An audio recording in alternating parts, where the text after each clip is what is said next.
Hello, everyone. Hello, hello, hello. Sorry for the little delay. Sorry for about that. Let me reduce the music just a little bit. Bring that back down to 8. Alrighty. A few technological problems happened. I'm sorry to have been a little late. I ended up today, well, just let me do a sound check, make sure, Okay, y'all can hear me. Excellent. Okay. Yeah, today I kind of ended up, I needed to install like two-factor login system on Twitch, so that like I need to like authenticate myself when I log in and like all that stuff. And at the same time, I just decided to change my password because I had to change I had the password for so long. I just decided to change it. And when I was just logging in the system, in the what's it called? In the program is Streamlabs to be able to stream, because I use Streamlabs to stream. It ended up that I just couldn't log in because the password wasn't the same, and like I needed to authenticate myself and like whatever, and I just didn't know how to do it. I didn't know like what are steps that I needed to be done and whatnot. So I was just like, going on like, like Reddit posts and Twitter posts and whatever to just try to figure out like what I needed to do to be able to log in. And the solution was actually very simple. I just didn't know like what it was. Is I needed to log out of Streamlabs altogether. So my my streaming app, I needed to log out of it completely, and then relog and just enter like the new like Twitch like credentials and username and passwords and all of that stuff. So yeah, so that's why I was a few minutes late. But hey, we're here. We figured it out. Everything's all right. We can go on with the stream. So let's just move on from that story. The other thing too is that you might notice, which is not on purpose. Today my light bulb died. So, I have a huge lamp. I have a really big lamp that usually close to the bed. I unplugged the lamp and I put it right beside my computer table, which is like right there. And I'm hoping that this is gonna bring like just enough light, to kind of like make it nice and cozy and stuff, because or else I would pretty much be like almost in the dark. So it's going to be a little less light, different lighting, but I hope, maybe it's going to make it just a different ambiance that people are going to enjoy. So, who knows what's going to happen. But tomorrow, I need to go out tomorrow to do stuff like, groceries and like whatever. So I'm going to take advantage of that to buy new light bulbs, so that way I can finally have like the same lighting that I had normally. But yeah, so a few things a little different, but like I said, we're here and it works, and that's what counts. Alrighty. That being said, so today we are continuing our fishing journey. Last time that we stopped at 225, right? So we stopped at 225 fishing, and when we got 225 fishing, then that was yesterday's stream. We launched the quest. So in Vanilla WoW, for those who don't know, in Classic WoW, and Vanilla for that matter. When you reach 225 in cooking and in cooking, fishing, and first aid, you don't just go to a vendor and a trainer and buy the skills to 300. You need to do a quest line to be able to increase your skill to 300. And basically, yesterday it was kind of like a really like hard time just getting to the quest, because the quest is given by Nat Pagel for fishing. The quest is given by Nat Pagel in Dustwallow Marsh. And the book between Menethil Harbor and Dustwallow Marsh, the boat, was actually like filled with hordes that would just like kill you as soon as you hop on the boat. And by the time you would run back on your corpse. That by the time you would run back, the boat would leave. And as soon as it would cross on the other side of the loading screen, you would spawn on the boat. So then I would spawn on the boat, die, and then I would have to run back again to die again and cross. So at some point I say, you know what, fuck it. I had to do like a huge detour, like whatever, to be able to get there. But we made it. We just made us lose like something like 20 minutes just to be able to get there, which really totally wasn't planned. But what can you do? It's part of the game, It's part of being on a PvP server too. So we did that. We finally reached Nat Pagel. Then we went to Gadgetzan to turn out the cooking quest. So we actually got our cooking skills to 300 by doing the quest in Gadgetzan. I already had all the materials saved up for that quest. But now the quest that we're on just requires us to go like all different places across the world, and in these places that we have to go, 2 of them are on Kalimdor and 2 of them are in Eastern Kingdoms. And we already did the 2 places which were in Desolus, which is where we ended up, and we started with doing the one in Feralis. So we did Feralis and Desolus. Now we're gonna have to travel all the way to the other back of the continent, but I already Hearthstone to Stormwind, so we're kind of already halfway there. And what we have to do today is actually we need to go to Dustwallow Marsh and then to STV. And from STV and Dustwallow Marsh, then we'll be able to like get the 2 fishes there, and then fly back all the way to Terramore to be able to turn on the quest and manage to get our skills all the way to 25. So that's the plan for today. Today we're doing the last part of the quest, and we're gonna start by going to Dustwallow Marsh. We're gonna start going by Dustwallow Marsh. So I am on a flying path currently. Just left Stormwind on the flying path to go to Dustwallow Marsh. So we are leaving Stormwind and we need to go to Dustwallow Marsh. So you see the like all over the coast. There's not really a preferred place, to be honest. Just all over the coast here, you can fish the fish that we're looking for, which is called Misty Reed Mahi Mahi. So we're gonna be doing that, and so we need to fly to Blasted Lands. This is the closest flying path, and then run all the way here. Maybe there is a way. Maybe I can kind of like do a thing where, like, you know, I don't know, like I jump here and then drown here and then respawn there or something. I'm not entirely sure, but anyway, maybe we're not gonna try it out. Who knows? So we're gonna start with this one, because when this is going to be done, we're going to go back to Blasted Lands, take the flying path, and then we're going to fly to Darkshire, because apparently the best place to fish this fish is here around Gromgol Base, which is Horde territory. So we're going to go around here, try to fish it. The quests usually go pretty quickly, so it should be fine. Like, it shouldn't take us a long time to be able to do it. So hopefully we're not going to get ganked a lot by the Horde doing it. But anyway. And whenever this is done, we're going to fly to Booty Bay, cross all over to Ratchet, and then from Ratchet, we're going to fly to Theramore to end the quest. So I didn't want to start with Booty Bay with you know, like with STV, because we have to fly from the Booty Bay. We have to get the boat to cross the sea. So I thought it'd be easier and probably more optimal if we finished in Booty Bay. But like, the order is not really important. It actually is not important at all. You can do it in the order that pleases you. All right. So one thing too that I didn't like do yesterday, but I just did it right now, like before the stream started, is while we went to turn our quest in Gadgetzan for the cooking quest, one thing that we should have done that I didn't do is there is actually a vendor in Steamweedle Port. So we flew here to get the cooking quest, right, in Gadgetzan.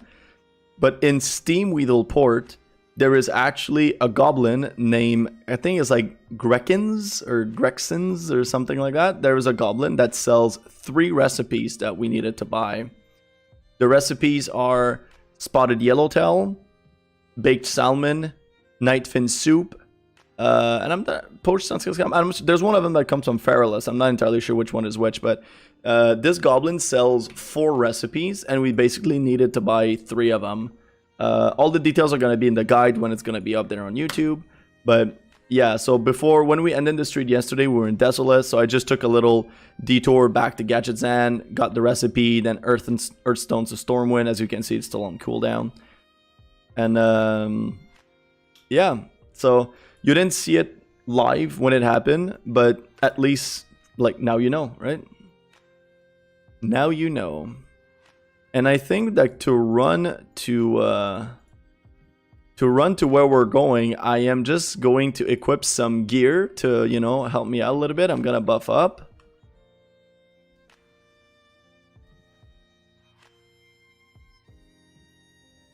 Why is my in-game sound so low?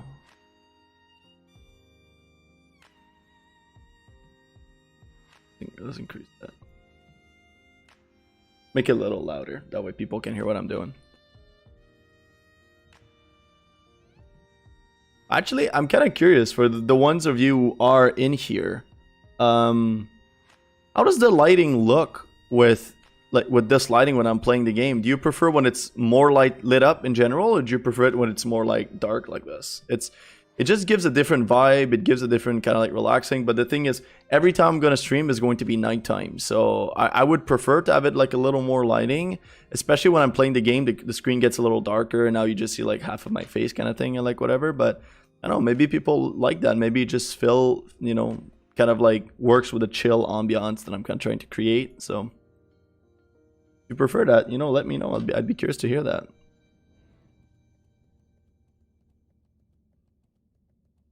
Aside from that, how is everyone doing today? Is everyone having a good... What are we today? Wednesday? Are we Wednesday today? No, we're Thursday, right? I think we're Thursday. Imagine that's what the COVID stuff does to you. You know, I never go outside. I don't have to work. You know, I just do my dissertation. I'm not like actually doing work, because my income comes from the scholarship that I get from doing TA work at my university. So basically, TA is like, for those who don't know, because it's kind of funny because it's a thing that I never had that before in Quebec. So I grew up, for those who didn't know, I grew up in Quebec, in Montreal, well, close to Montreal, not in Montreal, like just around it. And when I went to university there, I did my undergrad at a mix of, well, basically just University of Montreal is where I graduated. So I graduated from the Bachelor's in Asian Studies at University of Montreal. And in the program, it's basically, you just have like 3-hour lectures. That's what you have. Like, so you go to class, it's a 3-hour class, which usually a kind of like maybe 20-minute break in the middle kind of thing. So yeah, 3-hour class, you get your content, you get your whatever, and then if maybe sometimes there are exercises in that class, like a lot of like almost half of my degree was Japanese language classes. So in this, there was a lot of like exercises and like whatever, but the classes that were like lecture stuff were just 3 hours nonstop, well, with a break in the middle. But since when I went into Ontario for my master's at Wilfrid Laurier University, when I went there, it's like classes weren't like, I wasn't an undergrad anymore. I was a master's student, but then they gave me a scholarship if I would accept to be a TA. And I was kind of like, what the hell is a TA? And basically the way it works here is, the way it works in Ontario is that as an undergrad student, like at least in the program that I was in, which is political science, you get 2 hours of class. You get 2 hours of class, but you get 1 hour of what is it, like little too little for that. So yeah, you get 2 hours of class, and then you get 1 hour of what is called tutorials. So it's basically like you just kind of like have a conversation, you know, about the topic. So imagine you'd be talking about, I don't know, like whichever topic you want to talk, you want to imagine. So let's say the topic of the class was capitalism. So what you would have is a 2-hour lecture on capitalism that was just like decided and done by the prof and like whatever. And after the 2 hour of lecture, you would have like another moment during the week. Sometimes it's right after class, but it depends on which group you're into. You're in. You would get. Sorry, I'm just kind of like concentrating on setting myself up. Then you would get 1 hour of tutorial, which is basically discussion of the topic. So if the 2-hour lecture was on capitalism, then you would have a 1 hour tutorial on capitalism where you would discuss the reading. So let's say like for each class that you would have the equivalent of, I don't know, like depending on the class, maybe like 30 to 50 pages to read or something like that. You have 2 or 3 articles kind of thing to read. And then you would go to tutorial, which you would discuss the 3 articles that you've read that are in relationship to the theme of capitalism. So the idea is, my understanding is that the idea behind this system is that it's very hard. A lot of people don't learn and don't learn well from just sitting there listening to someone lecture for 3 hours. Like after a few minutes, like people are just thinking about something else. They're, doing something else on their laptop. They're on Facebook, on Instagram, or on, like playing video games sometimes even in class. Because it's just so long. People are just like not be able to pay attention for that long. And it's also like kind of like indoctrination, like if you're just there and it's just like, like you hear one person just kind of like telling you what to think, like this is the author, this is what they're saying, this is the truth, this is like whatever. But like you might disagree, you might have questions, you might have whatever, but you don't necessarily have like a space to be able to express yourself, except if the professor specifically allows for moments for discussion, which is not always the case in all scenarios. So basically tutorial is supposed to fix that problem. Tutorial is supposed to, like, instead of sitting there for 1 hour just listening, it's like for 3 hours, sorry, you listen for 2, but then you get 1 hour where it's like a debate, it's like an argument. We all sit there in a room, and like the class that I've been teaching a lot for is Introduction to Social Science. So in the class Introduction to Social Science, sometimes there's like 500 people registered in the class, which is like spread across many different profs. But all the TAs all people get clumped up into smaller groups of 20, maximum 25 students. And then they get affiliated with a particular TA, so like me or another graduate student. And then the graduate student would just basically facilitate the conversation. So I would just go there. I would do the readings, I would do whatever, and then I would go to the place, to the room where the tutorial is conducted, and then I would be like, okay, class, today's reading were about this and this and this.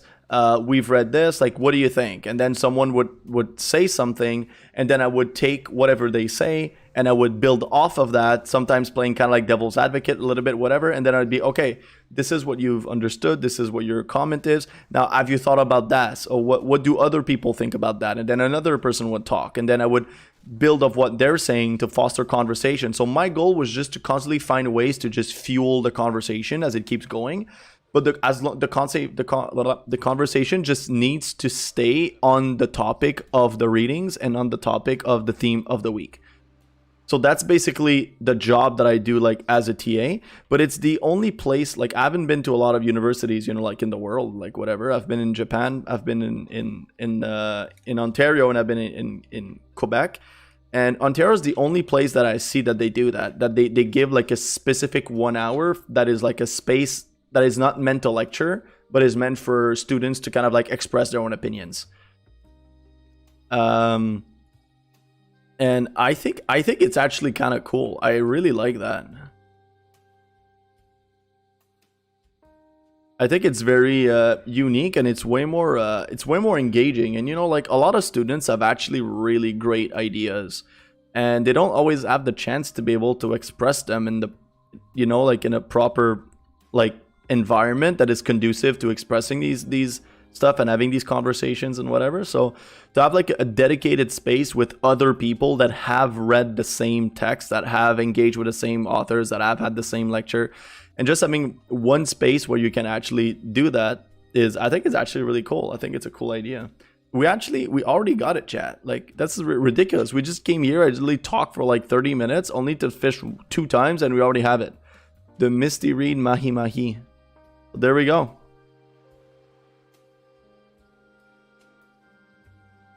That was fast. Almost as fast as my sex life.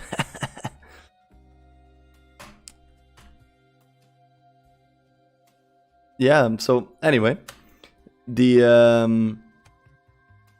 so basically when I'm hired by the university as a TA during my grad studies, usually TA, depending on the university, usually TAs are almost exclusively PhD students, because that's how they get most of their funding. But if you go to a very small university, so my master's degree university, Wilfrid Laurier University, is actually it's a good university, but it's a very small university. They like, we didn't have PhD students in our program. The program of political science did not have PhD students, and therefore all TA assignments were automatically given to master students. So I had the chance, I guess, like the luck, to be able to start TAing, like accumulate more teaching experience of TAing during, because I had 2 extra years of TAing because of my master's degree. So when a lot of people started their PhDs and they were kind of like, oh, I've never TA'd before, it's my first time TAing, I'm kind of nervous, whatever. And like for me, I started TAing for my PhD while I already had 2 years under my belt of teaching classes. So yeah, so it's kind of like, it's really cool because it's like, it's a really, really good way, if you have the chance to have a TA assignments. First of all, it creates kind of like, you learn yourself by reading the text, by engaging in conversations, by assisting to lectures. Like, even though you're a PhD, you know, you don't necessarily remember everything. There's some articles that you might have never read before, something like that. So you get engaged with the topic differently, but in a way that is still like even good for yourself and your own education.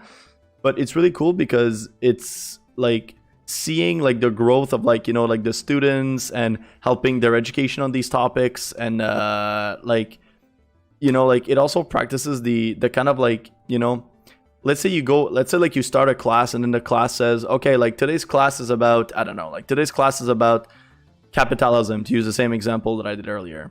And then everybody in the class would like be there, like, and be like, oh, capitalism is great, capitalism is amazing, capitalism is whatever. And then you're kind of like, oh, like what's the counter argument to what these people are saying? Then you're gonna be, well, you might think that capitalism is good for this, but then there's another argument out there that says that this. What do you think about that? And then someone will like talk, or like, you know, students will like exchange it, like whatever. And then you're gonna be like, oh, now people seem to think that, you know, capitalism is actually really bad based on this discussion. But have you considered this? So it's kind of like you get to learn like the many different like arguments against and for a certain topic. So it like being a TA actually allowed me to become way more like, how can I say that? To be like way more like critical, because instead of like, it's my job, like my job as a TA is literally to be able to always see both sides of the stories. And whenever someone says one side of the story, I bring up the other side as a counter argument to foster conversation, to foster people's thinking. And then whenever people are backing up this side, then I bring up the other argument to foster, like, again, to continue fostering the conversation. So by pitching kind of like the perspective from both sides, it's like you're required to be able to know both sides of the argument. And it helps foster your own critical thinking and kind of like quick-wittedness of like spotting like what are the weaknesses in someone's argument and how you can kind of like, you know, hone into that. And, you know, and then bring in a different perspective to kind of like help other people learn, kind of like in a Socratic method way kind of thing. So I think it's actually it was very helpful for me to be able to kind of like be quick-witted into thinking, how can I counter what the person is saying based on the knowledge that I know of like that particular topic? And if you don't have the knowledge to be able to do that, then you're kind of like forced in a way to do maybe a little bit of extra work to understand what is the other perspective, what does it look like. So it has actually very much participated in my own education on many different topics, in order to be a good TA and give what I would consider to be a good education, because I consider a good education an education that, you know, like not an education that indoctrinates people into thinking a particular way. Whether, like, you know, like, of course we have, like, we are in, you know, like, patriarchal, Eurocentric, homophobic, racist, capitalist, neoliberal institutions. Like, that's the reality of, like, the world that we live in right now. This is the nature of our social institution, which includes academia, which includes education overall, even like high school and all of that stuff. And you know, like, you might be in an institution that is very, very, very, very liberal, for example, that would say, oh, like, the liberal perspective is the only one that matters, is the only one that we teach. So then what you create is you create a kind of bunch of people that ends up like exiting an institution by being only able to see the world in one way. And then when they encounter a different perspective, they're not always necessarily open to listen to the other perspective, to see maybe the validity or the arguments behind the other perspective, to see how can you consolidate the two, or how can you actually have like a genuine discussion. And that's true also of like conservatism, like, you know, people that are coming from very conservative right-wing institutions that teach about one way of thinking, and then you're kind of like screwed because like that's the only way you're able to engage with the world. And I think that a good institution is an institution that is able to give you the tools to be able to think on your own.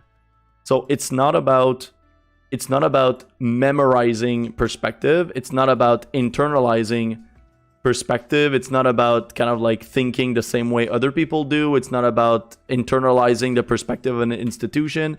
It's about having the tools to be able to think by yourself.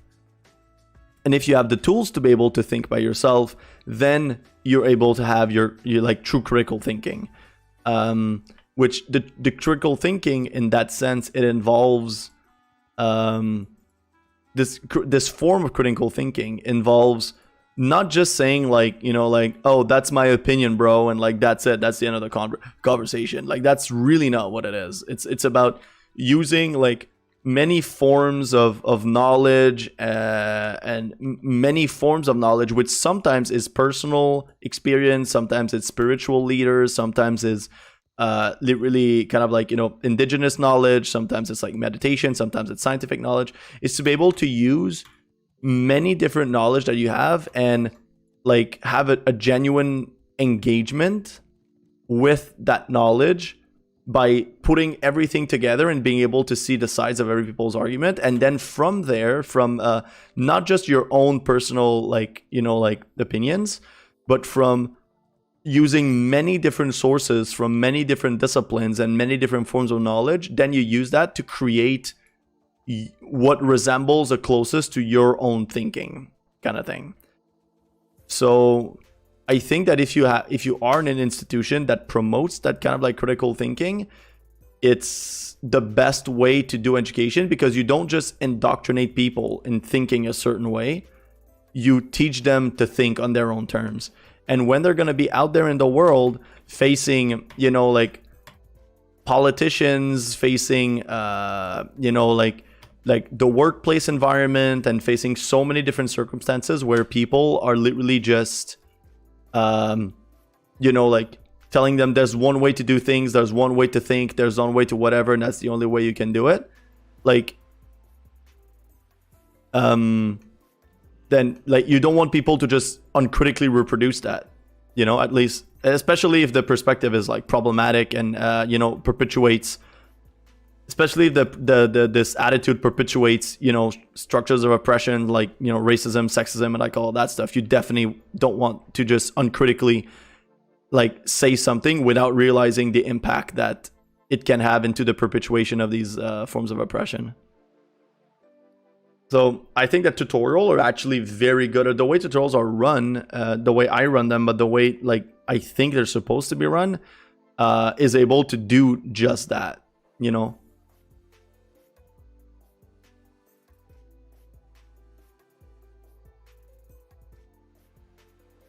Okay, so chat, how many times you think I'm going to die being here?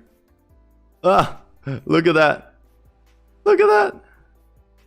I literally just said how many times you're gonna die, and then you have this literally this raid of horde.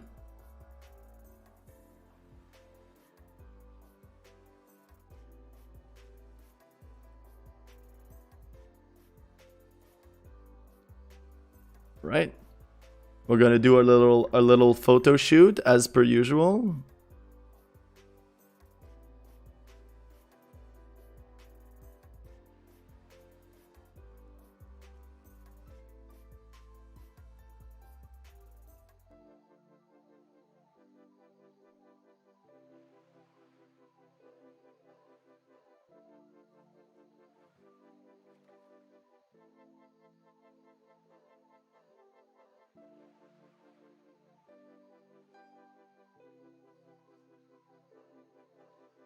Maybe this would have to be a little further.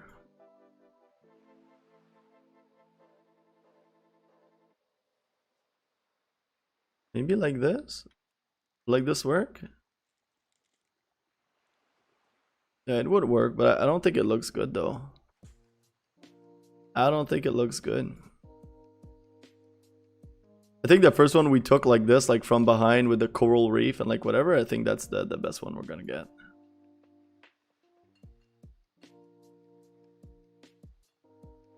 All right, in any case.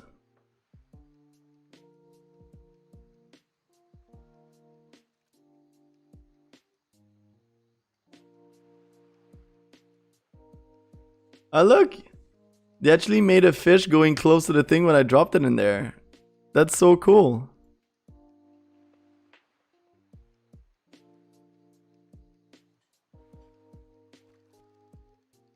Okay, chat, so what we're looking for is the Savage Coast Blue Saffin.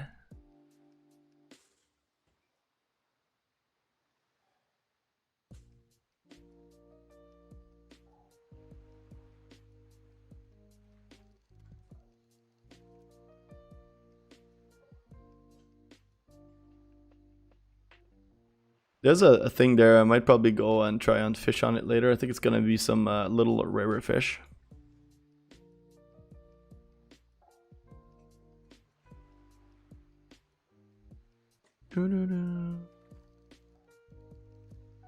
Ross spotted yellowtail, which I think is actually what we'll want to be fishing after, if I'm not mistaken. So the next spot that we are going to go fishing is actually all the way up in Moonglade. So it's very far from here. It's basically all the way across the world right here. There's this huge lake in the middle of Moonglade. It's such a beautiful lake. It's like Ilun Anarath, I think is the name of the lake. I'm not entirely sure. Let me check. Lake Ilun Ara. Ilun Ara. And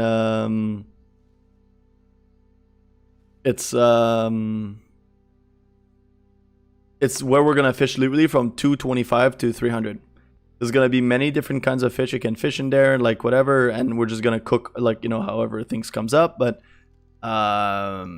yep, that's what we're going after.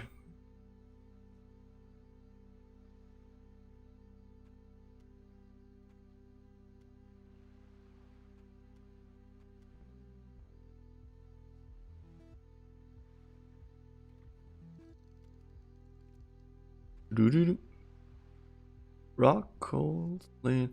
Trying to see if there's something I need to kind of like keep. No.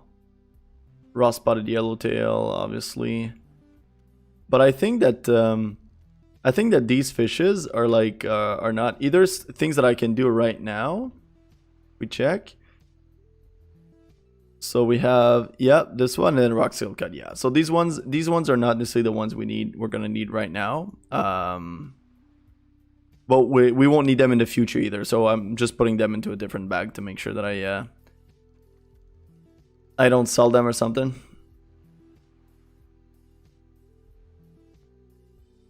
I'm really surprised by how quick doing this quest was. I really didn't expect that.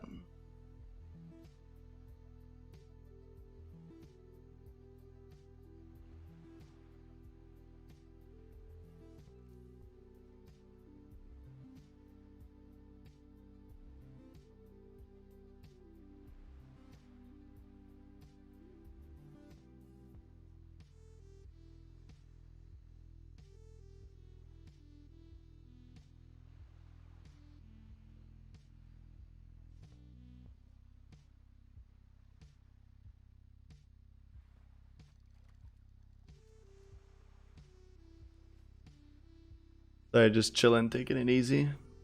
Letting the music sink in.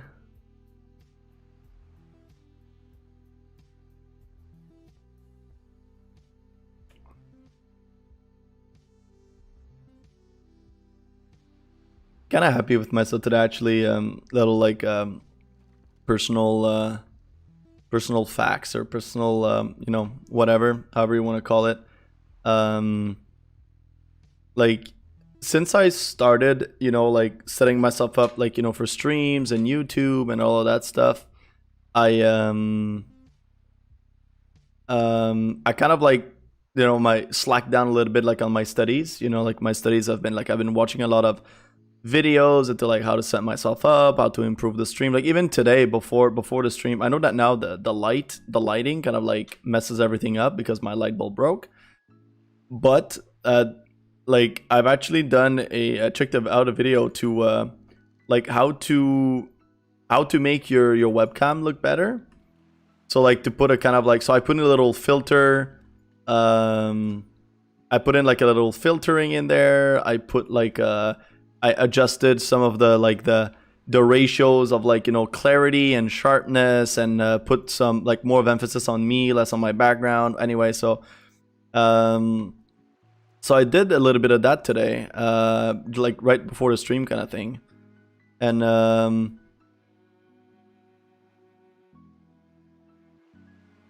I was just like, you know, so I've been doing a lot of that lately to make sure that I set myself up nicely, and that, you know, like make sure I make the stream look professional, adjust the sounds and blah blah blah and all of that stuff. And today, actually, I kind of like for the first time in quite a while, I did a little bit of schoolwork. So I started, so a lot of my, so basically my my work for school is translations of classical Japanese texts is what I'm doing right now. So my dissertation is I'm not gonna go like too much into detail. I'm gonna just talk about that like more specifically right now. But I'm reading books that have been written between 1000 and 1300. And what I do is I translate the books myself. So I understand the book, like, you know, within their own context and like whatever. And then from there, from these classical texts, I take particular passages and I will analyze, in my dissertation, I will analyze these passages to draw like a particular conclusion. And so it's been a lot of the work that I do right now to set myself up for my dissertation is I've been working on this for like about 2 years now, of just translating texts. I haven't written anything. I didn't, you know, like I don't write progressively. I just do all the translations and read all the classical books that I need. And when I have all the information ready, then I'm going to like start writing. But I don't want to start writing and kind of like, you know, like not having finished my translations first and like all of that stuff. So anyway, all of that to say that my translation has kind of been on halt for a bit now, with, you know, myself like setting up the streams and setting up YouTube and whatever. And today I set myself up to start the translations again. So like so basically I have this book. This is the one that I'm translating right now. This is the work that I'm translating right now. So this is the one that I'm translating on right now. And basically you have the text in classical Japanese written in it. I don't know how much you'll be able to see like with the lighting and everything, but you have the text written in classical Japanese. And basically what I do is I take the text in classical Japanese and I write it in a Word document. I transcribe it in a Word document using like kind of like modern calligraphy. So like, for example, just to use like a set of notes at the end. So I transcribe it using kind of like this alphabet. You know, so it becomes like readable to the, you know, to the like the modern eye. So what I do is I transcribe this in my Word document, and then from there, so the first step that I do is I transcribe the classical Japanese into the not cursive alphabet, but like the just normal Japanese alphabet. And after I've done transcribing everything, then I go about translating it. And today I basically transcribed the first 2 pages into my Word document, and tomorrow I will be translating these 2 pages. So it's always a process of like, you know, for example, during the day would be something around the lines of I transcribe 1 page, and I like in the same day I transcribe 1 page, let's say like in the morning, and then in the afternoon I translate that 1 page.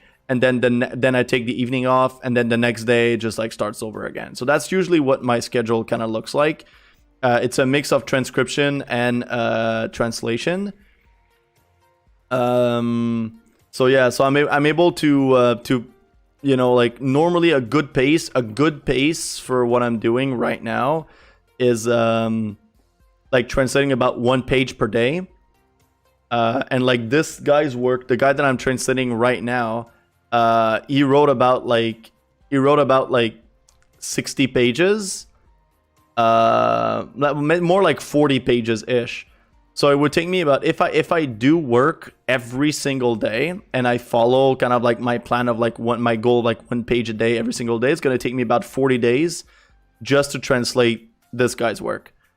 And for my dissertation, I have about 10 people that I'm translating.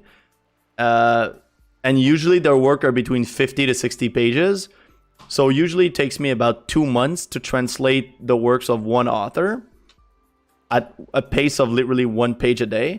So if you take that into account, it's like 2 months for one author. I have 10 authors. It's 20 months. It's a year and a half. So right now, this guy is the 4th author that I'm translating.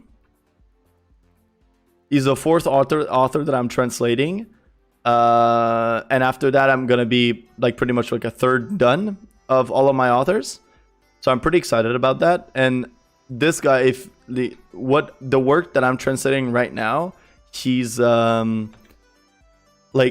the guy that wrote it is it's like we don't know exactly who wrote the text. There's speculation that it could be 2 authors. For the longest time, people thought it was one guy, and then after that they were kind of like, oh, we're not sure it's that guy, it might be that other guy or something. So it's people aren't exactly sure who did it, but the article it's talking about like the legitimacy of the new government in the change between Heian and Kamakura period.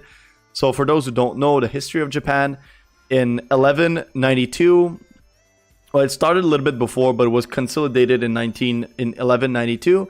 There was a new government that was installed in Japan. So it used to be the like the emperor who used to have like true real political power in Japan for the longest time. And after in 1192, it's basically some of the political decision making power was transferred from the hand of the emperor to the hand of like the army general, which is called the shogun. So a lot of people know shogun either from like video games, like Total War Shogun is actually talking about that, or like there was a TV series like in the 70s, I think, that was like called Shogun and stuff like that. So shogun is basically the title of like a general, and like the main guy, like the main general, the main commander, if you want, of the army, whatever name you want to give it. It'd be like the chieftain of the horde kind of thing,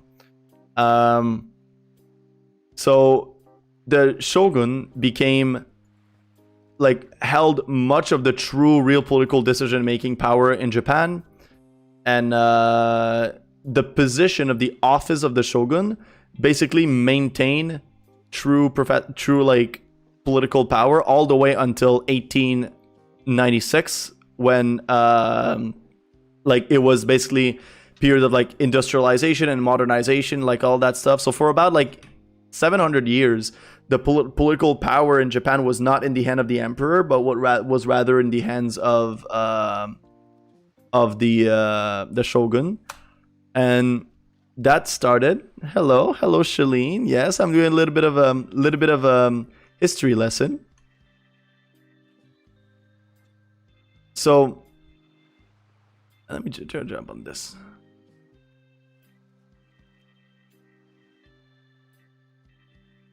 Actually, I prefer this site. I think I prefer it here than being elevated. Then I can take a really cool picture like this, you know.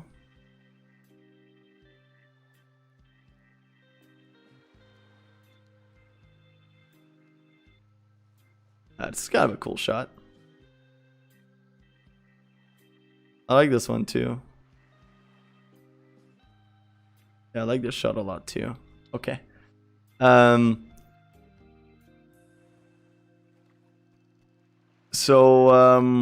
So basically what happened is that, like, in 1192 there was this, when kind of like that change of political power happened, which is what the period that I'm studying for my dissertation. I'm studying how, like, the change happened, and I'm trying to understand how did the new government was able to, like, legitimize himself.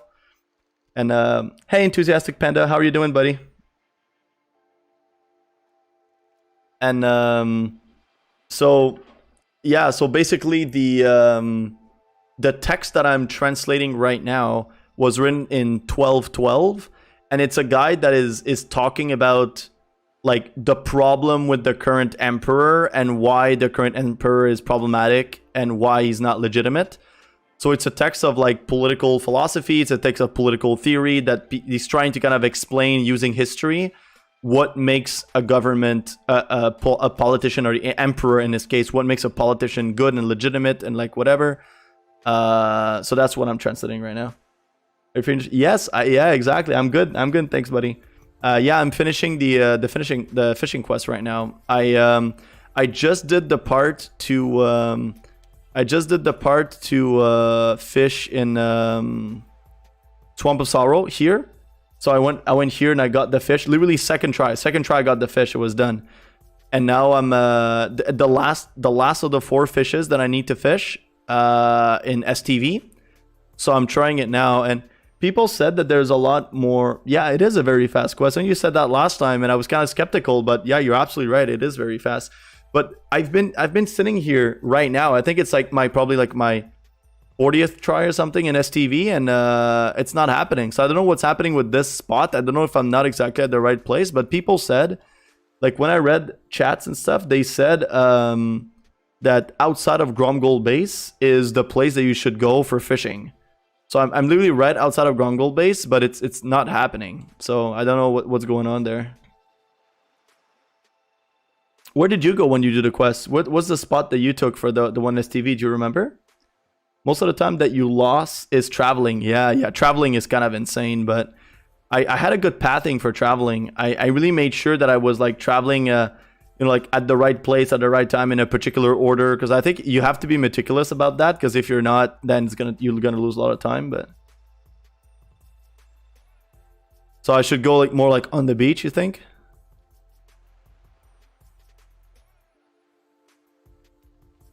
Let me try that. Maybe it's gonna be different. I'll try that. And Shalene, how are you doing, baby? I know Enthusiastic, you can't see it right now, but my fiance is on, because I'm streaming on YouTube at the same time, and my fiance is on the chat on YouTube. So I'm kind of, like, talking to both chats at the same time. So how are you doing, baby? How's your evening going?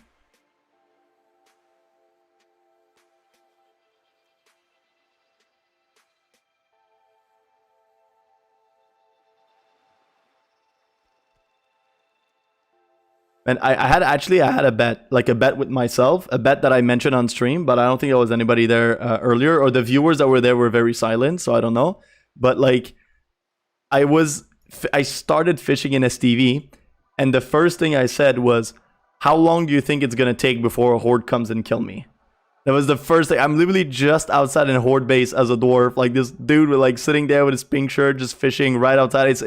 I'm literally asking to be killed, you know? It's like, please, I'm here, an innocent dwarf fishing, come and kill me, you know?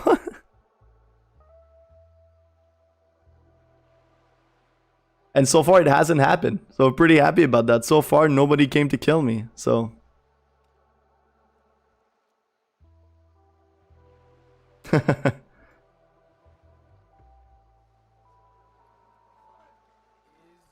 oh man, you kind of missed that. I was actually wondering, you know, like if anyone caught it or something. It's like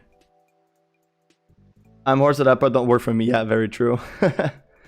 The at the beginning of the stream, I was literally about to I was just about to stream. Like it was the time for me to start to put like my like countdown to like the beginning of the stream, which I do every like 5 minutes before the stream starts. I always put like the countdown with some like chill music and like whatever. So I was doing all of that before the stream started. Like it was the time. I click on go live because I'm using Streamlabs to stream. So I hit go live, and then it tells me like, oh, we can't connect you. And I'm kind of like, why can't you connect me? Like, what's going on? And I completely forgot. But today, earlier during the day, I set up the two-factor authentication system for my Twitch. So when I log in on Twitch on different platforms, I need to go on my cell phone and just enter a code, right, to like make it work. So because of that, I couldn't log in on my Twitch from Streamlabs anymore because I changed the password and I put in the authenticator system, so I couldn't log in. So I was kind of like, holy shit, like what am I gonna do? Like I can't, like I was clicking go live and it didn't work, and I even said like there was an option that's just like, it's okay, go live anyway. So I'm kind of like, I'm just gonna click on that, I'm gonna stream go live anyway, I just need the stream to start. And it just wasn't starting. It literally just wasn't working. And I was like, dude, like what's going on? So I went online and went on kind of like on Reddit posts and stuff like that, and I ended up being able to figure it out. So I ended up figuring it out, but it made me kind of like, the stream is supposed to start at like 10:30, and I ended up starting at like 10:37 because it took me about 10 minutes to be able to know what's going on. And I was here, I was like sweating, getting hot. I was just like, please, please, make it work. And it worked, so we're okay.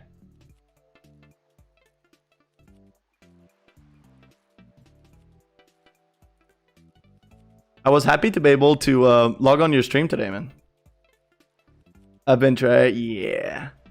I've been like popping up on and off and stuff, and I didn't see or know if you saw that I followed you a few days ago, because I was kind of like, oh, I'd rather follow you when you're live, you know, because I'm gonna see the animation, and I'm gonna see, you know, like whatever. So I was kind of like, you know, it's kind of like it's just gonna add more to the whole thing, you know, if I do it live. I thought it's just gonna be nicer and cooler and like whatever, and just more genuine, you know, and whatever.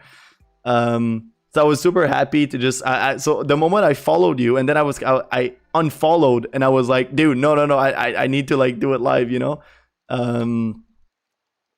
So when you said that you saw it today, I was kind of like, god damn it, I sold the punch, you know, I sold the punch.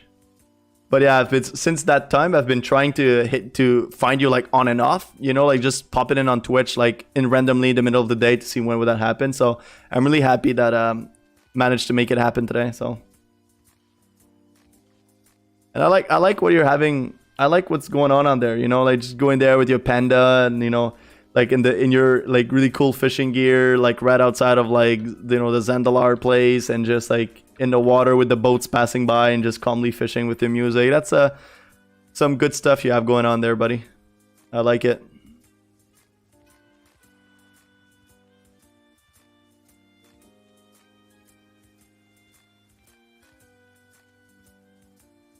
So outside of the stream, how has your day been? What have you been up to?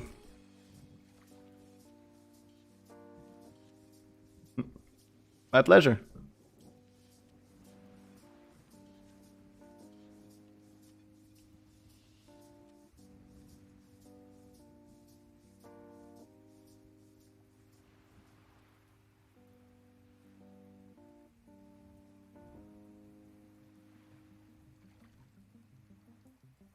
I just go out with some friends to put the conversation in day. All right. That's cool. Are you I don't try to say it in a way that's kind of like, you know, judgy or like whatever, but in wherever you live, how are the restrictions and stuff with respect to COVID? Are you allowed to have some social gatherings? Because here in Canada, you can't, like in Canada, specifically in Toronto, where I currently live, you can't have like social gatherings, whatever. Maybe you can like outside and stuff like that, but it's very limited what you can actually do with like meeting people. So is it the same where you live?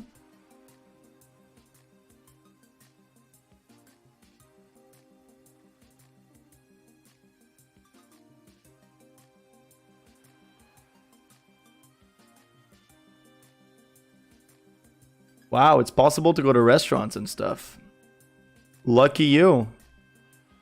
Lucky you. Either your government is way more adventurous than here, or that means that your COVID cases are way lower than what we have. So either way, like the adventurous government can be problematic, as we've had problems with that in Toronto specifically lately. A government that's want to, you just kind of like try to reopen everything. You know, you reopen like malls and all of that stuff for like one weekend, and then like there was a spike in like cases because of that, because everybody just rushed to like these places. So the adventurous government is not necessarily a good thing.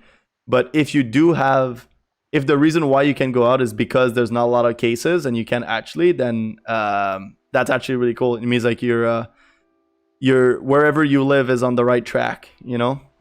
So that's encouraging for sure.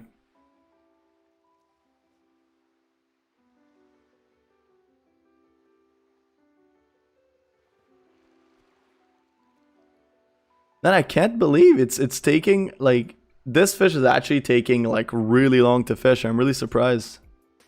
I'm wondering if I should just try a different place.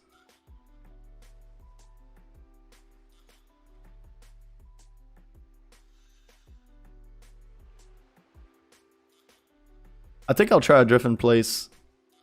Um,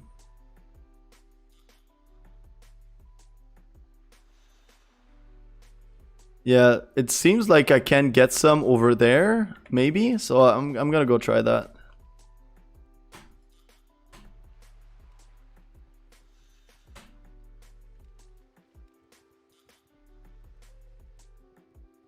Charlene, are you on? How's your evening going?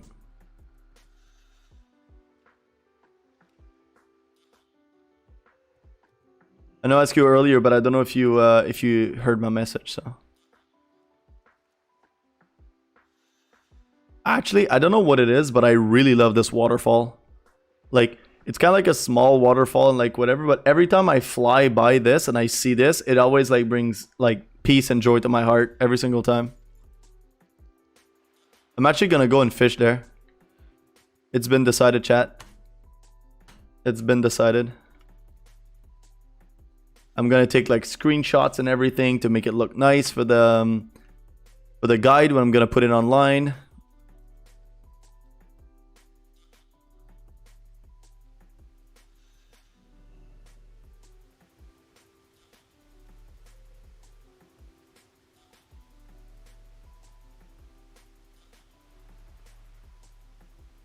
Oh, I'm such a noob. Maybe on this one? Can I go here?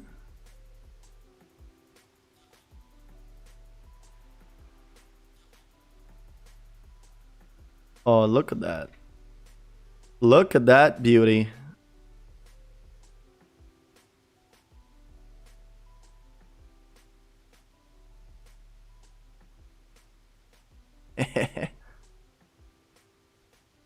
Oh, even this view is cool. I can get rid of like the water and stuff.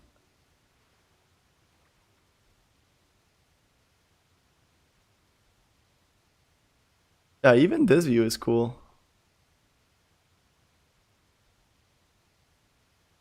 Yeah, exactly. They want to make sure. That's what's happening. It's like the you know, Blizzard wants to make sure that like, you know, like I have enough like streaming content, you know, for tonight and like whatever. So they just make sure that the quest takes the entirety of my stream. Maybe I did get it while I was with the thing. No, nah, didn't work.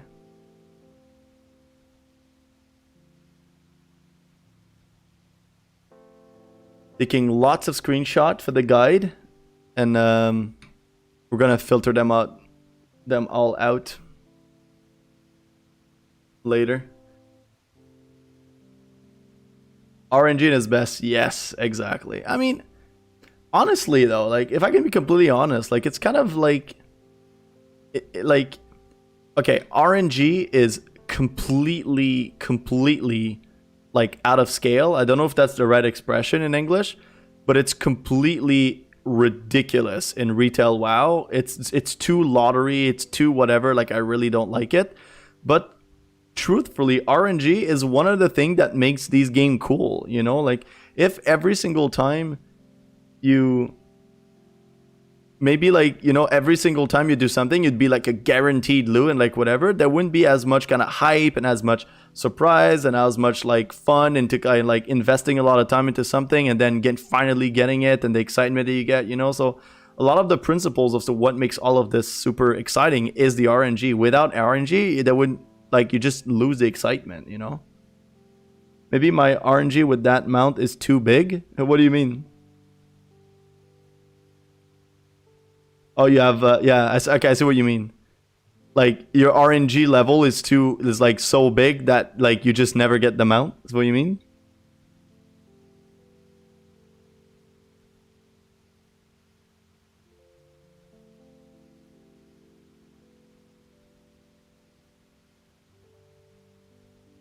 Yeah. Sad but true. Do you, but technically, like, and correct me if I'm wrong, because I'm like, you know, like I might be doing a PhD right now, but I absolutely am disgustingly bad at mathematics. If you say you have a 0.3% chance of drop, doesn't that mean that like it's like 1 out of 3,000? Is that the math? Or am I completely off?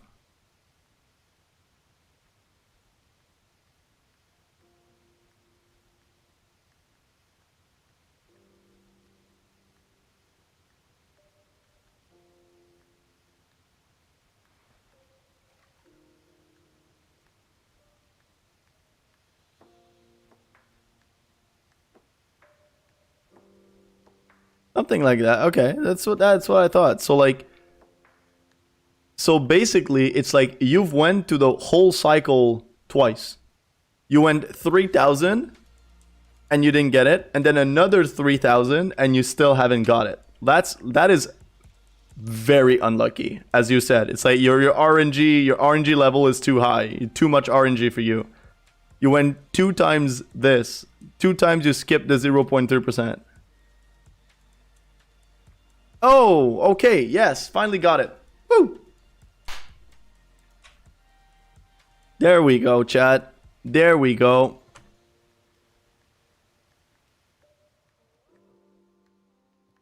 Finally.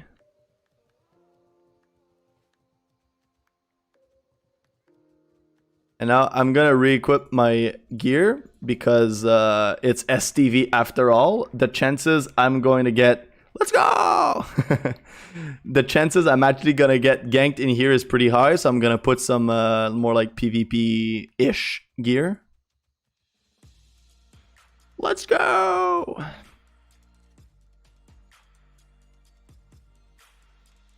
Do you like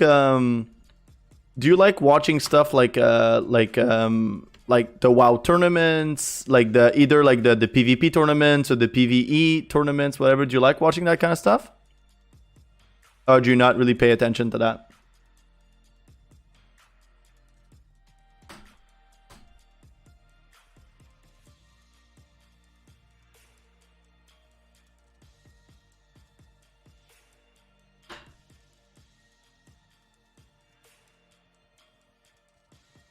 I think that's what happened, Enthusiastic Panda. You and I needed to have a conversation about RNG so that my RNG level goes up, you know?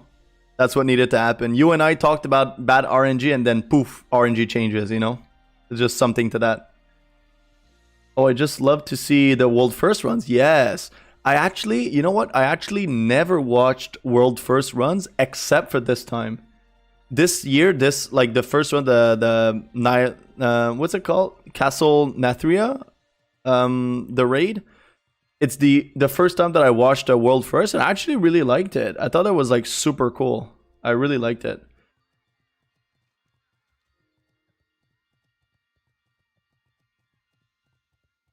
Who were you cheering for? I think it was between Limit and was it still Method, or was it just a different name because of the Method scandal kind of thing?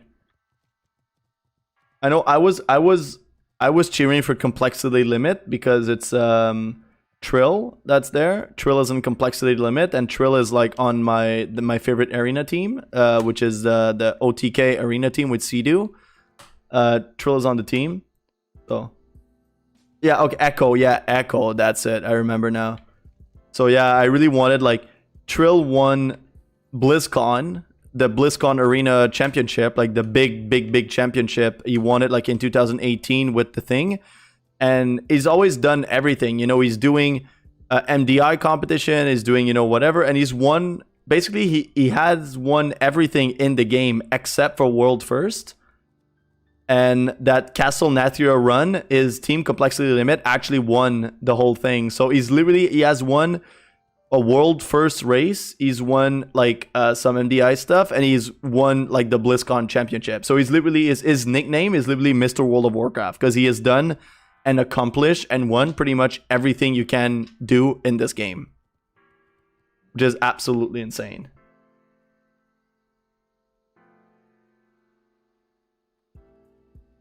The god player, pretty much. If there would be someone that'd be a god player, would definitely be him. Let me check if there's so I know that you're supposed to buy a recipe from someone in here to level to 225, but I've already did it earlier because I needed to come here to Booty Bay to level fishing to 225, and since I was there, I already bought the skills. But technically you would buy a recipe here that would allow you to cook the fillet of red gill. But I've already done that part, and I think it means that I have nothing else to do in Booty Bay. So technically, the only thing that's left for me is turn the quest. Turn the quest at Nat Pagal. And after the quest is turned at Nat Pagal, it's about fishing to 300. And the fishing to 300, every single thing happens in Lake Ilunara in Moonglade. So basically, the rest of the stream is gonna be chilling in Moonglade. You know, chilling in Moonglade, relaxing there, and Moonglade is actually one of my favorite zone in Classic WoW, because it's like Night Elf, the Night Elf aesthetic, the Night Elf look with like Ashen Veil and like all that stuff is, I love this kind of like look in video games, or even just in my head, you know, like these kind of like, imagine these kind of like fairies walking trees, wisp like going everywhere, the like whispering forest with so much like a kind of like shadow darkness, you know, with like the shadow meld stuff and like whatever. It's just like, there's a really cool aesthetic that I love to the Night Elf theme in World of Warcraft, that fits with my imagination of what a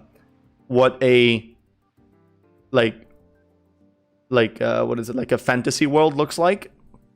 And Moonglade has all of this, you know, Moonglade, that little kind of like isolated place that is so like you go there and it's like, it's so like, it's pure, it's like untouched, it's like nature in its most untouched way, supported by all, there's a lot of like spirituality and spirits, and there's like druids taking care of the land and like all of that stuff, and that little enclave that is like locked in that not a lot of people go to, and it has such a really cool vibe in Moonglade. Every time I have to go there for whatever reason, and wow, I'm always so happy.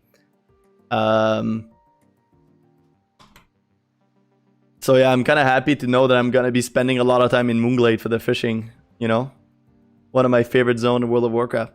Do you have a favorite zone, Enthusiastic Panda? Is there a zone or like a a thing that really resonates with you? Like when you go in it, you just feel something amazing or good or different or something? Like I know that you mentioned yesterday that you really like the undead leveling zone, but maybe it doesn't bring you the feeling that I'm talking about. But I remember you mentioning that yesterday, so it could, I don't know if that's something.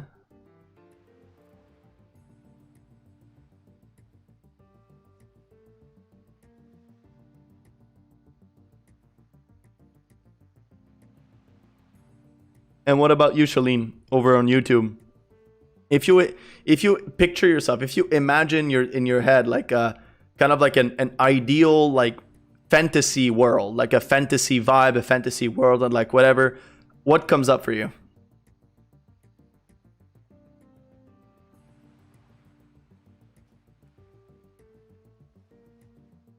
What are the imageries that come up?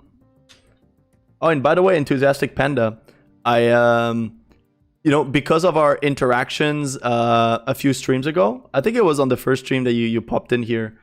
You remember you were timed out for like 5 minutes from like typing too much characters, so I changed it. I increased the number of characters to a lot. I don't remember what it was. I think I did like 500 or something like that. I'm not entirely sure.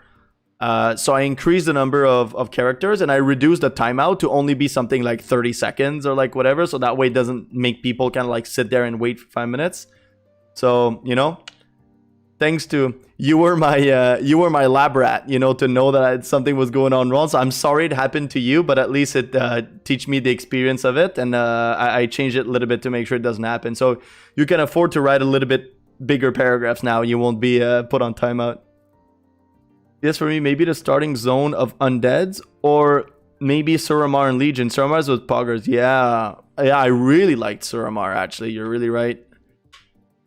Suramar was definitely one of the zones that I really liked. But I had more of a vibe for like the druid looking zone. I don't know what it was called, but it's like Val Sura, I think, or something like that.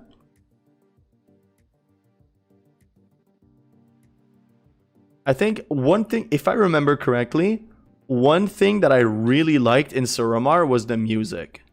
I remember really liking the music and the overall ambiance, whatever, of Suramar was really awesome. The landscape was nice, but it's not necessarily my favorite. But I remember there was something that hooked me up to Suramar very much. I think it was the music or like the ambiance sounds or something.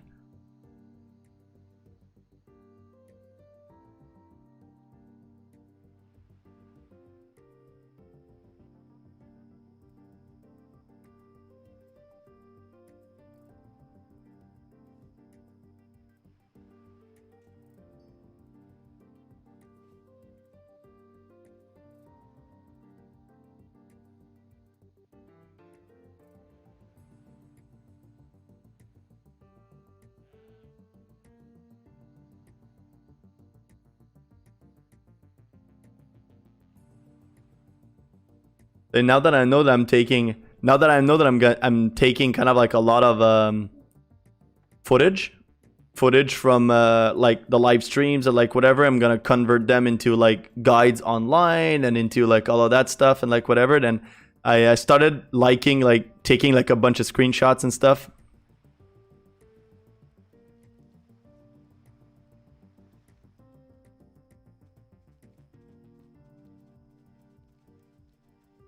To immortalize these moments and maybe sneak in, you know, like in a stream. I imagine, for example, like, you know, like I'm gonna be doing the stream, gonna be like really like a step-by-step process. Like I even gonna be like, my goal is like when people are gonna pop in and see like the fishing / cooking guide from. Wow, thank you so much. Yeah, let me check that. Awesome, and thank you so much for the donation. I really appreciate that. And you are officially my first donation that I've ever received. So thank you so much. This is absolutely amazing. I really like it. Yay! Thank you. Thank you. And at the same time, I'm kind of happy because I was, you know, like it's not. I'm actually, you know, like it's getting me hot. You know, like I'm kind of like, ooh, like Yeah, world first panda donation, but it's just like first donation ever on stream, you know, like I feel it. My body is just like warmed up, you know, like I feel like opening the window. It cooled me off a little bit. But it's kind of funny because actually today, adrenaline, exactly. The today I was just thinking like, hey, I actually wonder maybe I should set up like I should set up like one of my friend like Alfred that you were talking about yesterday. I was like, maybe I should set up Alfred to kind of like do like a donation online and like whatever, and that way I would like refund. I would kind of like send in the money myself or like whatever after, but just to see if it works, you know, like just to see if the system works. And now I didn't have to do it. You did it. You did it there. So you actually tested the thing, make sure that it works and everything is fine. And the voice was good. You know, a little healthy. My favorite panda. Absolutely, you are by far my favorite panda. Sorry to all other pandas, but the enthusiastic panda is by far the best. You know what? I'm going to take the energy you just gave me. Look at that. Look at what I'm going to do. I'm going to take the energy you just gave me.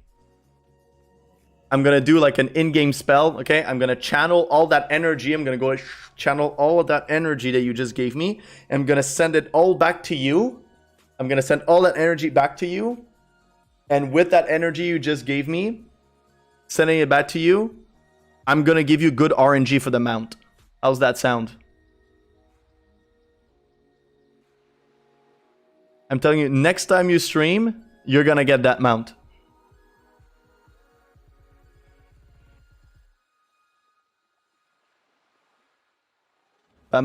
Yeah, it's actually a play with word, which is kind of funny because what he did is he just took, you know, like Freud, the psychoanalyst, no, everyone like Freud, the psychologist, psychoanalyst that everybody does like, you know, sex jokes with him and like your mother like did stuff and like whatever. So basically, he just took Freud and he added Al in front to kind of mix Alfred and Freud together. So his name became like Alfred, and it's a reference to one of his friends or something like that or like whatever. But you know, so that's where his name came from. But it's not like me. He doesn't have like a specific name that's like for me, every single character that you see of me, every single one of my character is named a variant of Fugeki. For him, he always has like different words. Like I know that his rogue is named like Vishkanyas, his druid is named Sharyadun, is this shaman is Alfred and like whatnot. So it's just he has like a bunch of different names, you know, for all this stuff. So I'm surprised you chose that one for his Twitch name, but let's go tomorrow. Not one but two mod. Exactly, man. It's like, you know, it's like I don't know how you are like, you know, in terms of spirituality and like all of that stuff. I don't know if you're in that kind of thing, like whatever your practices are, but like I come because of my studies and all the stuff that I do and like whatever, I'm very close to like Buddhism and Taoism in terms of my ways of thinking about the world. And there's a lot of like stuff coming from the South Asian traditions, like from India, Buddhism, but also like merged up with like astrology and stuff from China. You know, all these stuff that you hear about, like the universe, you know, like there's been so many stuff written about like kind of like readaptation of the stuff, like the law of attraction, like you send something to the universe, it gives you back and like whatever. It's like, that's not really what I'm talking about today, but it's that thing of like, you know, like nature and the universe and the way things operate are oftentimes a reflection of what's happening within yourself. Which is my one of my favorite saying of my fiance. Loves to talk about that stuff too.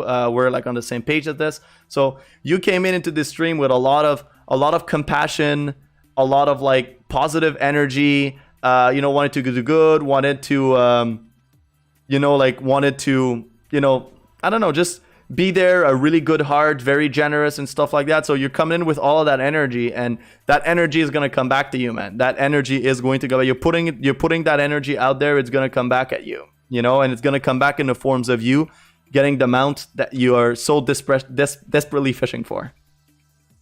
My spirit is all disoriented. Sometimes he leaves me alone in some tight situations. Yeah. Yep. That happens. That very much happens. It's sad when it happens, but there might be reasons for that to happen too, you know, which are not necessarily negative or positive. Sometimes it's just like a particular reaction to certain circumstances that are not necessarily like in your control. You know, it might just be your way your body reacts to particular circumstances and whatever, but that's something that is, you know, it's something that is like, you can work on that, you know, like there's ways to work on that stuff or like whatever. If it's supposed something you like to work on, it's not like you have to by any means, you know?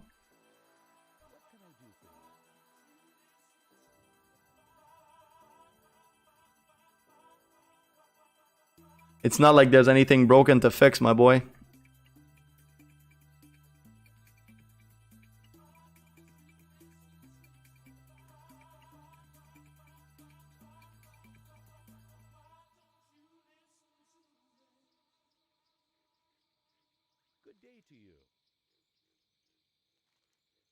Especially if you say, you know, like if there's tight situation happen that your spirit leaves you, you know, sometimes it's just like, you know, it's like take away the situation and then none of that happens, you know?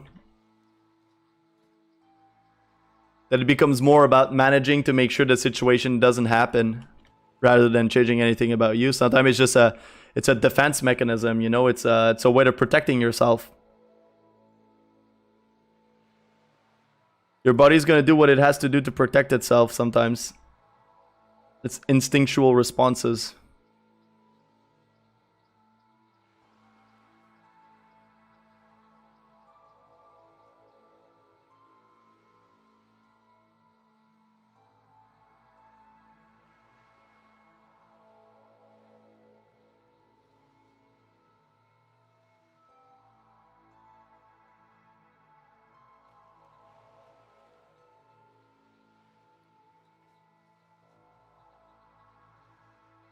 If you think about it in WoW terms, I think, you know what? I think WoW might actually have gotten that part right. You know, sometimes when you're in a tight situation, your spirit actually leaves your body. And then you go into a place, you know, you go into the Shadowlands and you see like a spirit, you're welcomed by a spirit of redemption that's there waiting for you. And that spirit of redemption is like, dude, like, you know, your spirit might be out of your body right now, but you can heal, or you can just run back to your corpse. You can just run back to your body, and whenever you'll be back, whenever it's going to be safe for you to come back, you know, you're just going to come back, and that's it. You know? It's alright. Just whenever the spirit leaves, just wait until it runs back to your body. You know? And whenever it's going to be safe again, then it's just going to enter the body, and then you're gonna just go about like if nothing happened.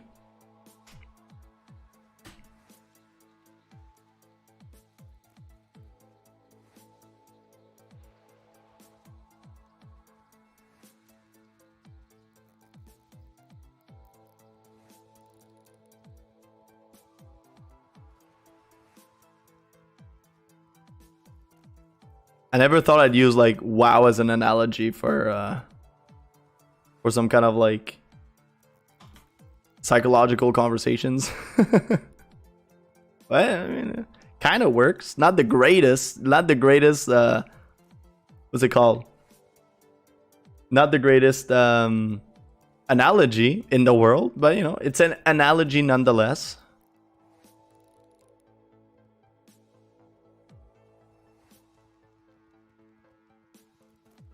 I need to teach him to behave. Yeah. I mean, it's not like you have to do anything, you know?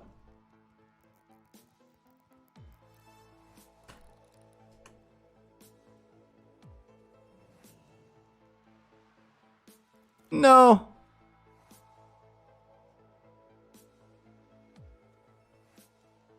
Onto damn it. Oh, okay, I didn't even need to do that. All right. So chat. This is going to be it for this stream. We've reached our 12 p.m. We reached our mark, and we got our quest done. We got our We got our cooking skill. We did the quest that increased all the way to 300. We just finished our fishing, just done the quest that got us all the way to 300 as well. So, you know, we're there. We are at 300. We can finally have the final push to be able to get to all the way to 300. But this is going to be, we're going to continue that tomorrow night. So yeah, this is going to be it for tonight. Thank you for everyone to have come in, and especially big thank you for Enthusiastic Panda for the donation, the first donation ever in the stream. I really highly appreciate it. Thank you so much, man. I really appreciate it. Send you back all that energy, you know, like for your rolls for the mount. Make sure you get good RNG. Thank you to you know, Shalene, to my incredible fiance, to have popped it in the other chat, saying say hi. It's always really appreciated when that happens. But folks, thank you very much once again. I will see you tomorrow, 10:30 PST, 10:30 p.m. EST. And until then, have a great evening. And yeah, have a great evening, everyone. And I will talk to you tomorrow. Bye bye.